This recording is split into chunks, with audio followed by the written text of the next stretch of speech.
नमस्कार दोस्तों, गुरुकुल क्लासेस में आपका स्वागत है। और दोस्तों, मैं हूं सागर राय खक्कर। दोस्तों, हम लोग अनुपात समान अनुपात कर रहे थे, जिसमें क्वेश्चन नंबर 101 तक हम कर चुके हैं। आए दोस्तों, बढ़ते हैं क्वेश्चन नंबर 102 की तरफ। क्वेश्चन नंबर 102 में कह रहा है कि ए तथा बी दो मिश्र धातुएं हैं, जिन्हें सोने और तांबे को क्रम से 5:3 तथा 5:11 के अनुपात में मिलाकर बनाया गया है। इन दोनों धातुओं की समान मात्राओं को पिघलाकर एक तीसरी मिश्र धातु सी बनाई गई। सी में सोने तथा तांबे का अनुपात क्या होगा? दोस्तों, दो धातुएं हैं, एक ए है और एक बी है। इनमें सोने और तांबे का अनुपात दे रखा है। ए में अनुपात दे रखा है ये 5:3 और बी में अनुपात दे रखा है 5:11। 5:11 और कह रहा है दोनों धातुओं को समान मात्राओं में को पिघलाकर एक तीसरी मिश्र धातु सी बनाई गई। दोस्तों, इसका अनुपातिक योग करेंगे तो इसका अनुपातिक योग है 8 और इसका अनुपातिक योग करेंगे तो इसका अनुपातिक योग है 16। दोस्तों, अब सोने की मात्रा को अलग निकाल देंगे। इसके अंदर टोटल अनुपातिक योग 8 है और 8 में से 5 सोना है, तो ये हो गया 5/8 सोना प्लस धातु बी के अंदर 5 सोना है, कितने में से? 16 में से, तो ये आ गया 5/16 सोना। एलसीएम ले लेंगे 16।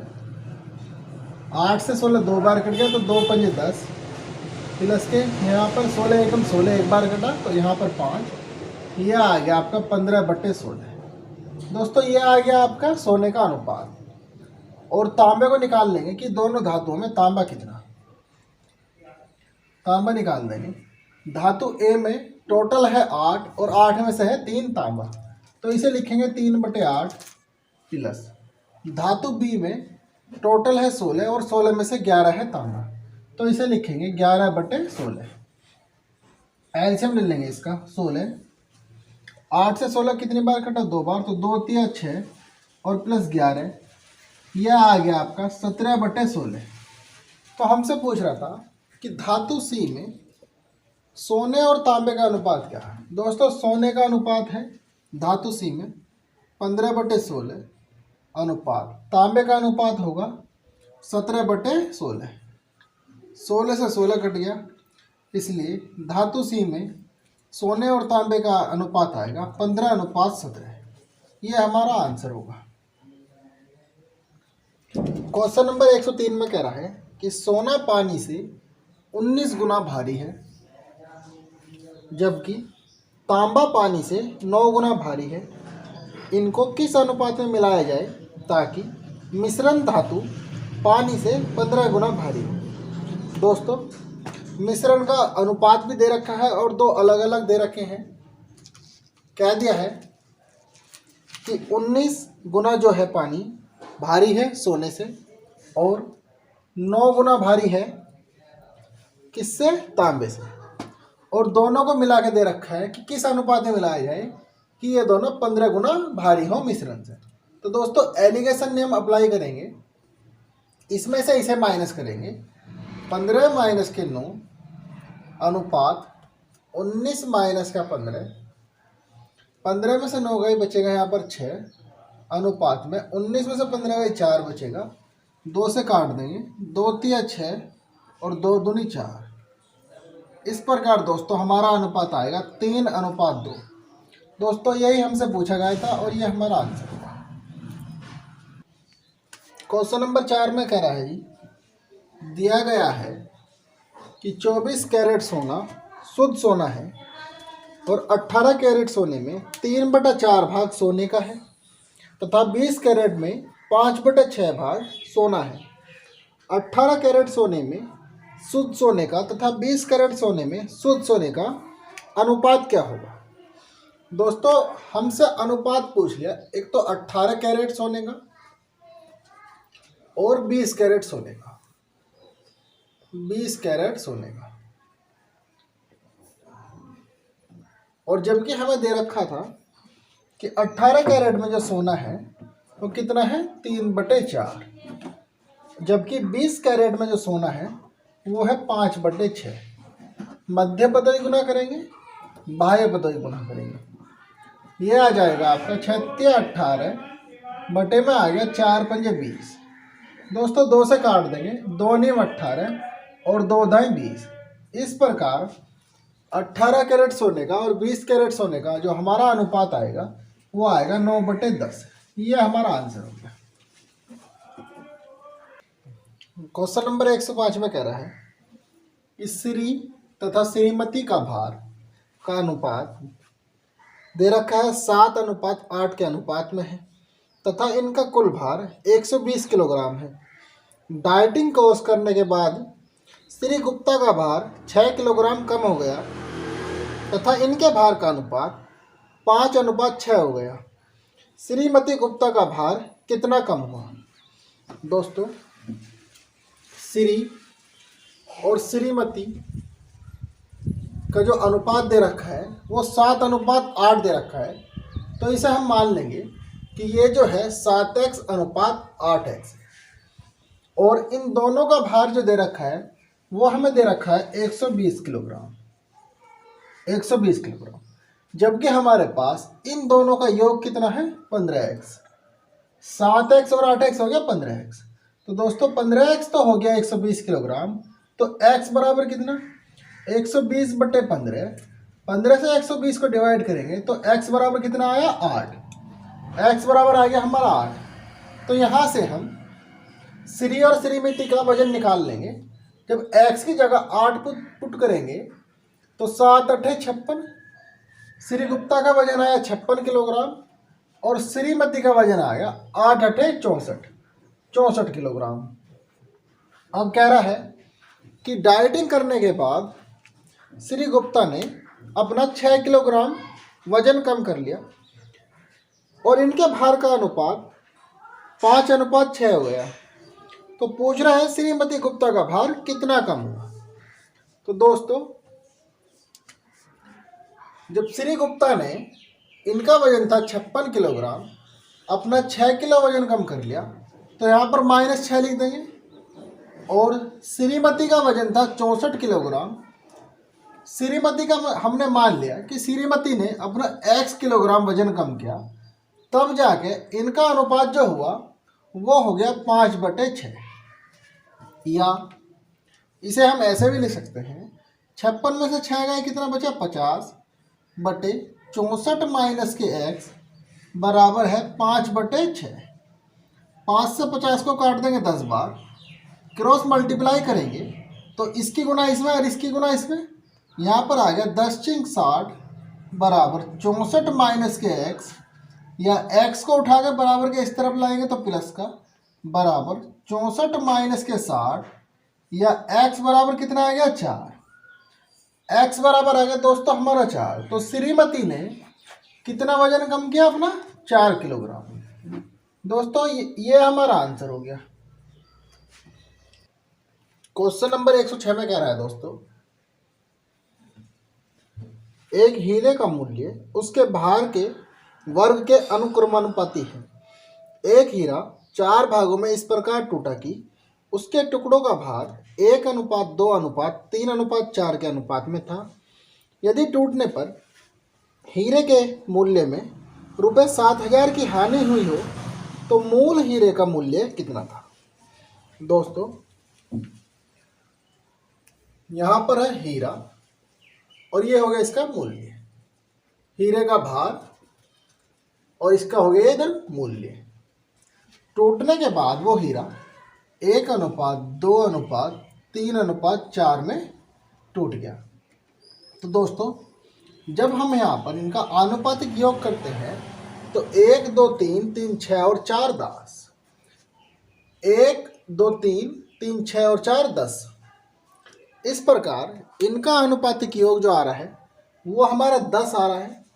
और सवाल में कहा गया है कि जो हीरा था वो टूटकर 4 भागों में विभक्त हो गया, और इसमें हमें दिया गया है कि इसमें कोई भी हानि नहीं हुई है। अगर कोई हानि होती तो सवाल में दिया गया होता।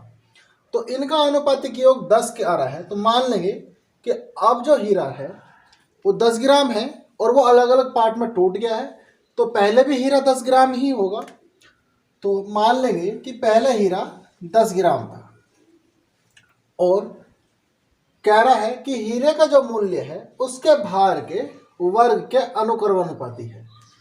जब यदि हीरा पहले 10 ग्राम था तो इसका मूल्य इसके भार के वर्ग के अनुक्रमानुपाती का मतलब है कि इसके समान होगा। अब 10 था तो 10 का स्क्वायर करेंगे तो पहले मूल्य कितना होगा 100, पहले मूल्य होगा 100। अब जब हीरा 4 भागों में विभक्त हो गया तो अब भी इसके वर्ग के अनुक्रमानुपाती है। तो आइए दोस्तों वर्ग करते हैं। इसका 1 का स्क्वायर करेंगे तो 1 प्लस 2 का स्क्वायर करेंगे 4 प्लस में 3 का स्क्वायर करेंगे 9 प्लस में 4 का स्क्वायर करेंगे 16। तो जब इसे जोड़ेंगे 16 9 25 और 5 30, तो अब जो इसका मूल्य रह गया, अब रह गया 30 रुपये। टूटने से पहले 10 ग्राम हीरे का मूल्य 100 रुपये था और टूटने के बाद जब ये अलग अलग टुकड़ों में टूट गया तो अब इसका मूल्य रह गया 30 रुपये। तो कह रहा है कि टूटने के बाद इसमें 7,000 रुपये की हानि हुई। तो दोस्तों आइए इसे करते हैं। पहले 100 था, अब 30 रह गया, तो हमें कितने की हानि हुई है 70 की। हमें हानि हुई है कितने की 70 की, और जबकि सवाल में कह रहा है 7,000 की। तो दोस्तों 70 तो है 7,000। हमसे पूछा गया था कि टूटने से पहले हीरे का मूल्य कितना। टूटने से पहले हीरे का मूल्य 100 था। दोस्तों ये सवाल में मिस प्रिंटिंग है, जहाँ 7,000 रुपये की हानि हो रही है वो हानि 7,000 रुपये की ना होकर 70,000 रुपये की हानि है। तो दोस्तों पहले मूल्य 100 था और अब टूटने के बाद मूल्य रह गया 30 रुपये। तो इस प्रकार कितने की हानि हो रही है 70 की। तो दोस्तों 70 तो हो गया, कितना हमारा 70,000। तो वस्तु का मूल्य कितना, वस्तु का मूल्य या हीरे का मूल्य टूटने से पहले 100 था, तो 100 कितना, 100 निकालने के लिए 70,000 गुना का 100 बटे में आ गया 70। इससे काट देंगे इसको कितनी बार 1,000 बार। 1,000 गुना 100 करेंगे तो दोस्तों आएगा हमारा 1 लाख रुपये। 1 लाख रुपये दोस्तों ये हमारा आंसर हो गया। क्वेश्चन नंबर 107 में कह रहा है कि एक बोतल में मदिरा तथा पानी का अनुपात 3:1 है। इसका कितना भाग निकालकर उतना ही पानी मिला दिया जाए कि अंत में बने मिश्रण में मदिरा तथा पानी बराबर बराबर हो। तो दोस्तों इसमें दे रखा है मदिरा और पानी का अनुपात 3:1 है। तो कह रहा है इसमें कि कितना मिश्रण निकालकर उतना ही पानी मिला दिया जाए कि मदिरा और पानी बराबर बराबर हो। तो हमने यहाँ पर मदिरा और पानी बराबर बराबर कर दिए।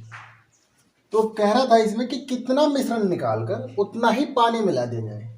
तो हम क्या करेंगे दोस्तों, पहले इसमें पानी मिलाने की बात कर रहा है तो मदिरा को बराबर करेंगे। जब मदिरा को बराबर करेंगे तो ऊपर वाले में तो 1 के गुना और नीचे वाले में पूरे में 3 के गुना करेंगे। जब इसमें 3 के गुना करेंगे तो ये आएगा हमारा, ऊपर वाला आएगा 3:1 और नीचे वाला आएगा 3:3। ये मदिरा और ये पानी। क्योंकि इस सवाल में हमसे मदिरा के बारे में कोई बात नहीं की गई है, तो मदिरा तो उतनी है जितनी पहले थी और पानी मिलाने की बात कर रहा था। तो दोस्तों इसका आनुपातिक योग करेंगे। आनुपातिक योग इसका आ गया 6 और इसका आनुपातिक योग करेंगे तो इसका आनुपातिक योग आया 4। दोस्तों इस सवाल में कहा गया है कि उतना ही मिश्रण निकालकर उतना ही पानी मिलाएंगे जिससे कि मदिरा तथा पानी 1:1 में हो जाए। तो दोस्तों हमने मिश्रण निकालकर इसमें पानी मिलाया, क्योंकि मदिरा तो समान है और पहले पानी 1 था, अब पानी कितना हो गया 3। तो कितना पानी मिला होगा 2 पानी मिला और 2 पानी मिलने के बाद कितना हो गया मिश्रण 6। तो दोस्तों पूछ रहा है, तो दोस्तों इसमें से हमने 2 लीटर मिश्रण निकाला होगा, तभी तो जाके 2 लीटर पानी मिलाया। इसका मतलब ये है कि पहले जो मिश्रण था वो भी 6 लीटर ही होगा, क्योंकि ये जो आनुपातिक योग है ये 2 लीटर निकलने के बाद है। तो पूछ रहा था कि कितना मिश्रण निकालकर उतना ही पानी मिला दे जाए। दोस्तों 2 लीटर पानी मिलाया, कितने में मिलाया? 6 में। तो 2/6, इसे 2 से काट देंगे, आ गया आपका 1/3 भाग। 1/3 भाग। दोस्तों यह आपका आंसर होगा। क्वेश्चन नंबर 108 में कह रहा है कि संपूर्ण पृथ्वी पर थल और पानी का अनुपात 1:2 है। उत्तरी अर्धगोलार्ध पर यह अनुपात 2:3 है। दक्षिणी अर्धगोलार्ध पर थल और पानी का अनुपात कितना होगा?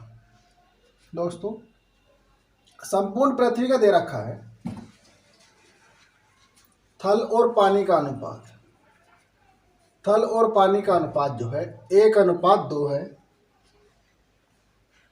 और उत्तरी गोलार्ध का दे रखा है, ये पृथ्वी का है, और उत्तरी गोलार्ध का है हमारा, उत्तरी गोलार्ध का दे रखा है दोस्तों हमारा 2:3। 2:3। और हमसे दक्षिणी गोलार्ध का पूछा गया है। दक्षिणी गोलार्ध का हमसे पूछ रहा है। तो हम क्या करेंगे दोस्तों, इसमें पहले आनुपातिक योग बराबर करेंगे। इनका आनुपातिक योग कितना है? 3 है। और इनका आनुपातिक योग कितना है? 5 है। तो दोस्तों आनुपातिक योग बराबर करने के लिए ऊपर वाले में कितने की गुना करेंगे? 5 की। और नीचे वाले में कितने की गुना करेंगे? 3 की। आए दोस्तों गुना करते हैं। इस पूरे में गुना कर देंगे कितने की? 5 की। तो ये आ जाएगा हमारा 5 एकम 5 और 5 दूनी 10। इस वाले में गुना कर देंगे दोस्तों पूरे में 3 की। ये आ जाएगा 3 दूनी 6 और 3 तिया 9। ये आ गया दोस्तों हमारा, ये आ गया पृथ्वी और उत्तरी गोलार्ध का अनुपात। आए दोस्तों अब करते हैं इसे। हमें पता है ये हमारी संपूर्ण पृथ्वी है और विषुवत रेखा इसे 2 भागों में बांटती है। ये हो गया उत्तरी गोलार्ध, ये हो गया दक्षिणी गोलार्ध। यदि दोस्तों हम इस पूरी पृथ्वी को 2 मान लें, पूरी पृथ्वी को हम क्या मान लें? पृथ्वी को हम 2 मान लें, तो अगर पूरी पृथ्वी 2 है तो उत्तरी गोलार्ध कितना हुआ? 1। और दक्षिणी गोलार्ध कितना हुआ? 1। इसलिए दोस्तों पृथ्वी और उत्तरी गोलार्ध का जो अनुपात बनेगा वो कितना बनेगा? 2/1। पृथ्वी और उत्तरी गोलार्ध का जो अनुपात बनेगा 2/1। इसलिए हम क्या करेंगे दोस्तों, ये पृथ्वी है तो ये कितनी है? 2 गुनी है। और उत्तरी गोलार्ध कितना है? 1 गुना है। तो पृथ्वी के अनुपात में 2 से गुना करेंगे और उत्तरी गोलार्ध के अनुपात में 1 से गुना करेंगे। इस प्रकार गुना करने के बाद जो ये अनुपात आया हमारा 2×5 = 10 और 10 दूनी 20। और ये आया दोस्तों हमारा 6:, कितना आया? 9। इस प्रकार दोस्तों ये वाला अनुपात है हमारी संपूर्ण पृथ्वी का, और ये आ गया उत्तरी गोलार्ध का। तो हमसे पूछा गया था कि दक्षिणी गोलार्ध पर थल और पानी का अनुपात कितना। तो दोस्तों दक्षिणी गोलार्ध पर जो होगा 10 में से 6 माइनस कर दें, कितना आया? 4। और 20 में से 9 माइनस कर दें, कितना आया? 11। दक्षिणी गोलार्ध पर थल और पानी का अनुपात होगा हमारा 4:11। ये हमारा आंसर हो गया दोस्तों। क्वेश्चन नंबर 109 में कह रहा है 2 धातु में जिंक तथा तांबे का अनुपात क्रम से 2:1 तथा 4:1 है। दोनों धातुओं को किस अनुपात में मिलाया जाए कि नई धातु में जिंक तथा तांबे का अनुपात 3:1 हो। दोस्तों मान लेंगे कि धातुएं जो हैं A, B और जिसमें मिलाए जा रहे हैं वो बर्तन है हमारा C, और जिंक और तांबे का अनुपात हमें दे रखा है, जिंक और तांबे का। धातु ए में है 2:1, धातु बी में है 4:1, और जो तीसरे बर्तन में है वो है 3:1। तो पूछ रहा है कि किस अनुपात में मिलाया जाए कि बर्तन सी में 3:1 हो जाए। जिंक और तांबे का अनुपात बर्तन सी में 3:1 हो जाए। तो हम क्या करेंगे दोस्तों, इन सब का आनुपातिक योग करेंगे। इसका आनुपातिक योग 3 है, इसका आनुपातिक योग 5 है, और जिस धातु में बनाए जा रहे हैं उसका आनुपातिक योग कितना हो गया, 4। तो दोस्तों या तो इसमें जिंक का अनुपात ले लो या तांबे का अनुपात ले लो, और अनुपात लेके एलिगेशन नियम लगा देते हैं। आइए दोस्तों करते हैं जिंक का अनुपात लेके। टोटल 3 है और 3 के अंदर से कितना जिंक है, 2। तो इसे लिखेंगे हम 2/3 एक तरफ, और टोटल 5 है और इस 5 के अंदर कितना जिंक है, 4। तो यहाँ पे लिखेंगे 4/5। और जिस बर्तन में ये बनाए जा रहे हैं उसके अंदर टोटल 4 है और 4 में से कितना जिंक है, 3। तो मध्य में लिखेंगे इसे 3/4 और एलिगेशन नियम लगा देंगे। एलिगेशन नियम 3/4 में से माइनस करेंगे 4/5 अनुपात 2/3 में से माइनस करेंगे 3/4। एलसीएम ले लेंगे यहाँ पर 20। यह आ गया 5 या 15 माइनस 4 चौक 16 अनुपात में एलसीएम ले लेंगे 12। यह आएगा 8 माइनस के 9। इस प्रकार यह आएगा हमारा माइनस का 1/20 अनुपात में माइनस का 1/12। माइनस से माइनस कैंसिल आउट हो गया, क्रॉस मल्टीप्लाई कर देंगे। यह आएगा दोस्तों हमारा 12/20। 4 से काट देंगे, 4 तिया 12 और 4 पंजे 20। इस प्रकार दोस्तों जो अनुपात आया हमारा वो आया 3:5। दोस्तों ये हमारा आंसर हो गया। क्वेश्चन नंबर 110 में दे रखा है कि एक धातु में तांबा तथा जिंक 9:4 के अनुपात में है। तांबा और जिंक का अनुपात दे रखा है 9:4, और कह रहा है 24 किलोग्राम तांबे के साथ कितना जिंक पिघलाना होगा। दोस्तों हमसे कह रहा है कि 24 किलोग्राम तांबे के साथ कितना जिंक पिघलाना होगा, और जबकि हमारा यहाँ पर तांबे का अनुपात कितना दे रखा है, 9। तो हम क्या करेंगे दोस्तों, 9 तो हो गया 24 किलोग्राम, पूछ रहा है कितना जिंक पिघलाना होगा, तो 4 कितना। 4 निकालने के लिए 24 गुना का 4 बटे में आ गया 9। 24 चौका 96, 96/9। दोस्तों इसे डिवाइड करेंगे, 9 × 90, 10 सही 6/9, या काट देंगे इसे 3 से, 3 दूनी 6 और 3 तिया 9। यह आ गया 10 सही 2/3 किलोग्राम। यह हमारा आंसर आ गया। क्वेश्चन नंबर 111 में कह रहा है कि धातु ए के 60 किलोग्राम के साथ धातु बी का 100 किलोग्राम मिलाया गया। यदि धातु ए में शीशे और टीन का अनुपात 3:2 हो, 3:2 हो, और धातु बी में यह अनुपात 4:1 हो, तो नई धातु में टीन कितना होगा। दोस्तों नई धातु में हमसे टीन पूछ लिया गया है, और जबकि धातु ए जो है वो टोटल कितनी है, 60 किलोग्राम, और धातु बी जो दे रखी है वो दे रखी है हमारी 100 किलोग्राम। और ये जो अनुपात है हमारा, यह अनुपात है हमारा शीशे और टीन का, शीशे और टीन का, शीशे और टीन का। तो दोस्तों पूछ रहा है कि धातु सी में टीन कितना होगा।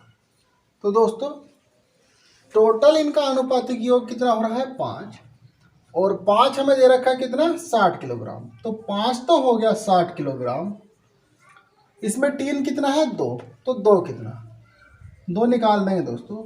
2 निकालने के लिए 60 गुना के 2 बटे में आ गया 5, 5 से 60 को डिवाइड करेंगे 12 बार, और 12 दूनी 24 किलोग्राम। तो दोस्तों इसमें टीन हो गया 24 किलोग्राम। 24 किलोग्राम तो ये हो गया प्लस। अच्छा, अब धातु बी में जो बर्तन बी है उसके अंदर टोटल अनुपातिक योग कितना हो रहा है 5, और टीन कितना है 1। तो दोस्तों इसे करेंगे कि 5 तो हो गया हमारा 100 किलोग्राम, तो 1 कितना है, 1 निकालने के लिए 100 गुना के 1 बटे में कितना आ गया 5, तो ये कितना आया हमारा 20 किलोग्राम। बर्तन बी में जो हमारा टीन है वो कितना है 20 किलोग्राम। दोस्तों बर्तन ए में आया हमारा 24 किलोग्राम और बर्तन बी में आया 20 किलोग्राम। तो कुल मिला के जो बर्तन सी होगा, जब इनको आपस में मिक्स किया जाएगा तो टीन की मात्रा होगी हमारी 24 प्लस के 20 44 किलोग्राम। ये हमारा आंसर होगा। क्वेश्चन नंबर 112 में कह रहा है, एक महाविद्यालय में कला, वाणिज्य तथा विज्ञान में अध्ययन करने वाले छात्रों की संख्या का अनुपात 3:5:8 है। यदि इन विभागों में छात्रों की संख्या में क्रम से 20%, 40% तथा 25% की वृद्धि हुई हो, तो अब इन विभागों में छात्रों की संख्या का अनुपात क्रम से है। दोस्तों 3 सब्जेक्टों में कला, वाणिज्य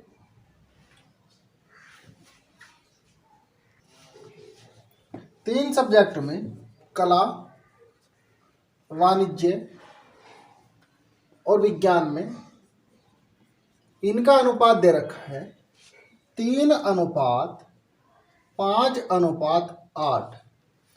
तो हम क्या करेंगे दोस्तों, इन्हें मान लेंगे 300:500:800।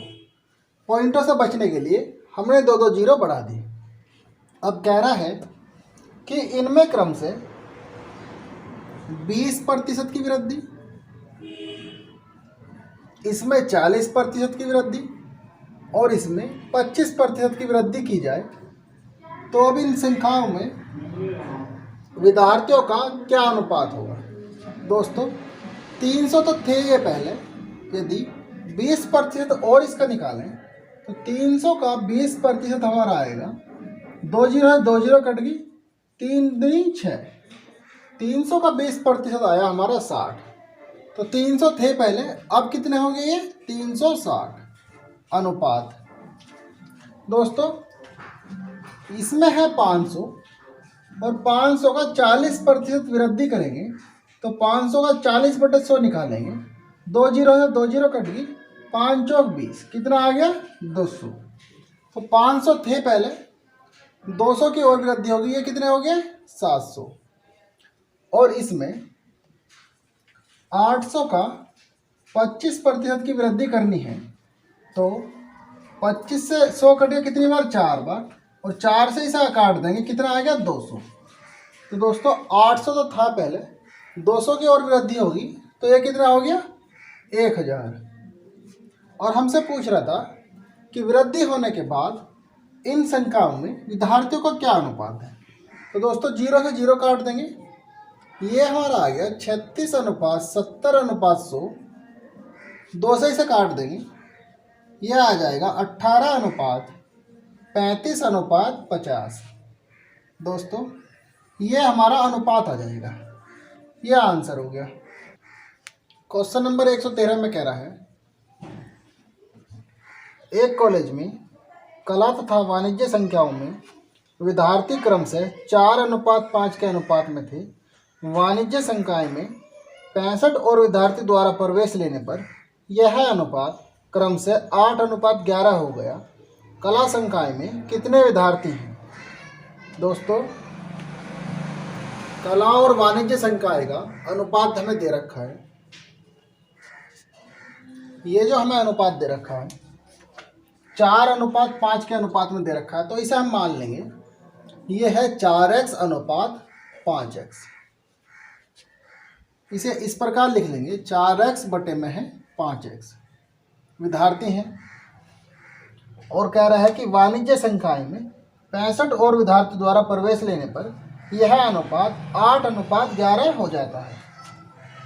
वाणिज्य संकाय में थे 5x और इसमें 65 विद्यार्थी और आगे, तो अनुपात जो है इनका 8/11 हो गया। दोस्तों क्रॉस मल्टीप्लाई कर देंगे, 11 चौक 44x बराबर में 8 पंजे 40x प्लस के 8 पंजे 40, 0 हासिल को 4, 8 छिंग 48 और 4 52, ये आ गया 520। या x वाले एक तरफ कर लेंगे, 44x माइनस का 40x बराबर 520, या 4x बराबर आ गया हमारा 520, या x बराबर आ गया 520/4। 4 से इसको डिवाइड करेंगे, 4 एकम 4, 1 बचा 12 हो गया, 4 तिया 12 और ये 0 ऐसी की ऐसी। इस प्रकार x बराबर आ गया हमारा 130। x की वैल्यू हो गई हमारी 130। और सवाल में पूछ रहा था हमसे कि कला संकाय में कितने विद्यार्थी हैं। दोस्तों कला संकाय में विद्यार्थी हैं हमारे 4x, कला संकाय में विद्यार्थी हैं हमारे 4x, और जब x की जगह रखेंगे 130 तो 4 गुना के 130 विद्यार्थियों की संख्या आ जाएगी हमारी 13 चौका 52, 520 विद्यार्थी। कला संकाय में विद्यार्थी हैं हमारे 520। ये हमारा आंसर हो गया।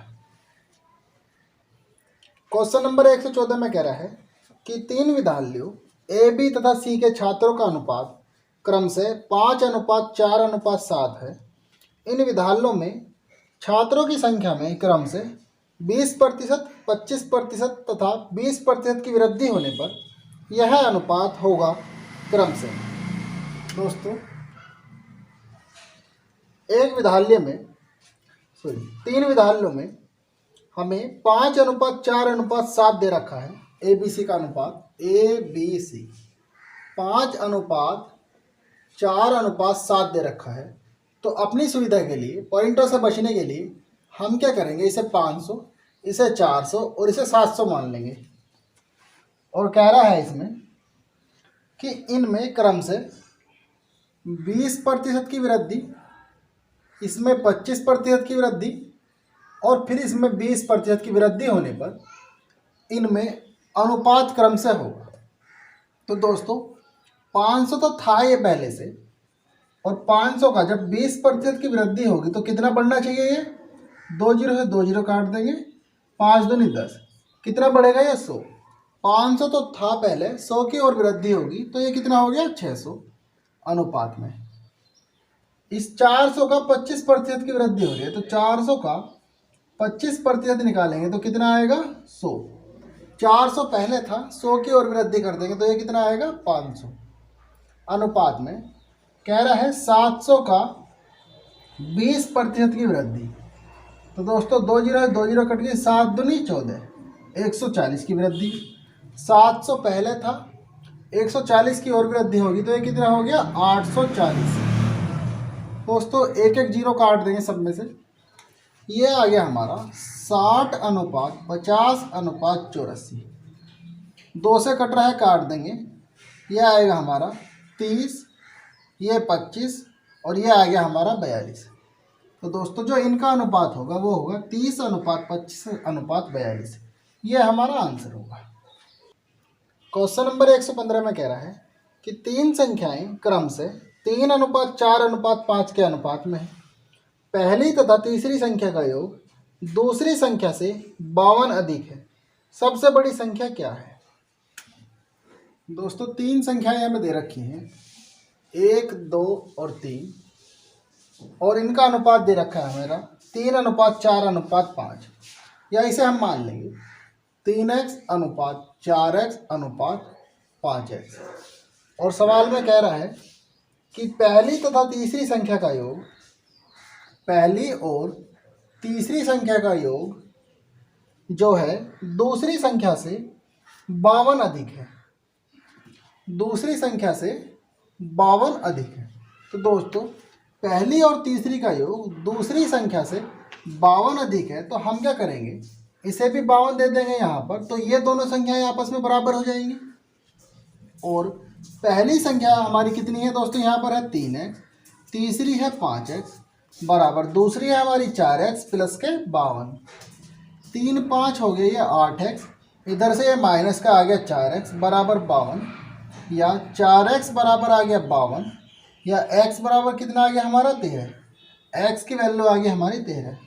और सवाल में पूछ रहा है कि सबसे बड़ी संख्या क्या है। दोस्तों जब x की जगह 13 पुट करेंगे तो 13 पंजे 65, ये आ गई हमारी 13 चौका 52, और ये आ गई 13 तिया 39। इस प्रकार सबसे बड़ी जो संख्या होगी वो हमारी होगी 65।